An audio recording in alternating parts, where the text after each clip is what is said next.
지난주는 정부와 기업들의 3분기 성적표가 속속 공개된 한 주였습니다.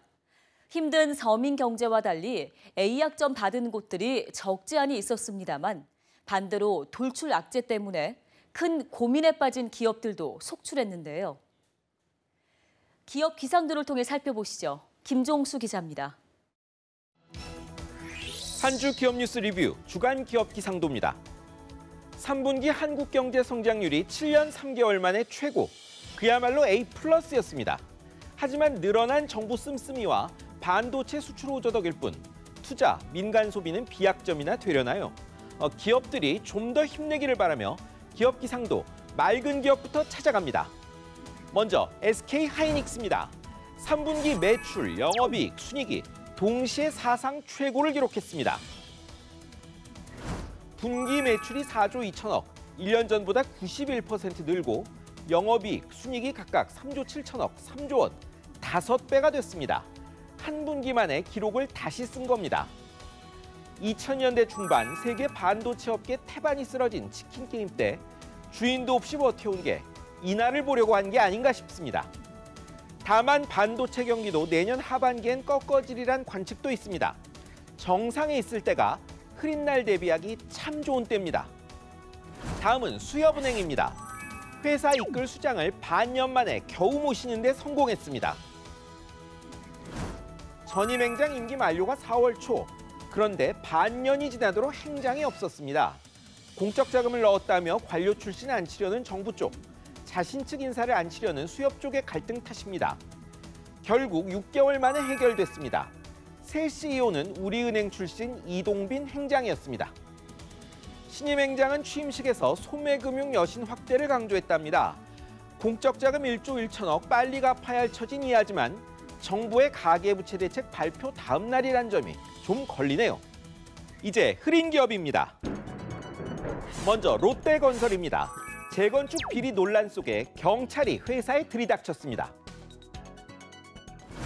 정부의 거듭된 경고에도 강남 재건축 조합원에 현금, 명품 돌리고 수천만 원 이사비나 심지어 재건축 초과이익 부담금 대납 제한까지 그야말로 복마전이었습니다.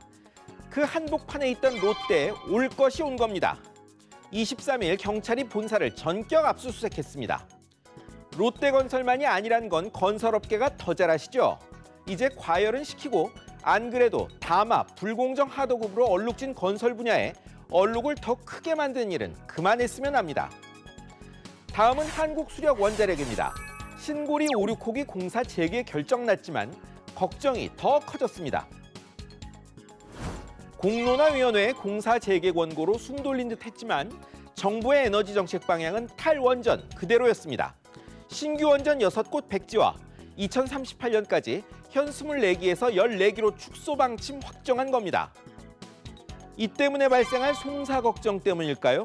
한수원이 12년 만에 임원 배상 책임보험에 들었는데 한도가 무려 500억 원입니다. 한수원이 꼭 국내에서 원자력만 해야 하는 건 아닙니다. 이제 회사 장기 전략의 전환이 필요한 때가 아닌가 싶습니다. 다음은 필립 모리스, BAT 코리아 두 외국계 담배 회사입니다. 정부와 국회가 관련형 전자담배에 세금을 쑥 올렸습니다. 기계에 끼워 피우는 관련형 전자담배, 부쩍 눈에 많이 띄죠. 한동안 줄 서서 사야 할 정도로 호황이었습니다. 그런데 국회 기획재정위원회가 국정감사 도중 일반 담배 52%던 이 담배 세율을 90%까지 올리기로 했습니다. 인상 요인 다 반영하면 4,300원에서 최고 6,000원까지 뛸 수 있답니다. 정부는 매점 매석 단속도 나섰습니다. 두 회사는 억울한지 모르지만 어떻게 하겠습니까? 담배는 담배니까요. 마지막은 대우건설, 동부대우전자 두 회사입니다. 대우 해체가 18년 전인데 아직도 자리를 못 잡고 있습니다. 금호로 넘어갔다 산업은행이 가져간 대우건설. 실적은 괜찮은데 주가가 참 안 뜹니다. 3조 2천억 들였는데 이 지분 주가는 1조 5천억. 국정감사에서 사내는 제값받고 팔기 어려울 것 같다고 했습니다. 동부로 넘어갔던 대우전자는 상장 못해 투자자들이 발 빼는 바람에 또 다른 곳에 팔릴 형편입니다. 대우 해체가 잘못됐다는 분들도 있습니다. 하지만 대우조선도 그렇고 18년이 흘러도 끝나지 않을 정도로 대우 문제는 현재 진행형입니다. 집값 띄워 경기 살린다던 정책은 경기는 못 살리고 빚더미와 투기 열풍만 남겼습니다. 그래서 정부가 부동산 돈줄을 더 죄기로 했죠. 하지만 투기 잡는 최선책은 부동산 말고 투자할 만한 고성장 영역을 만드는 겁니다. 지금까지 주간 기업 기상도였습니다.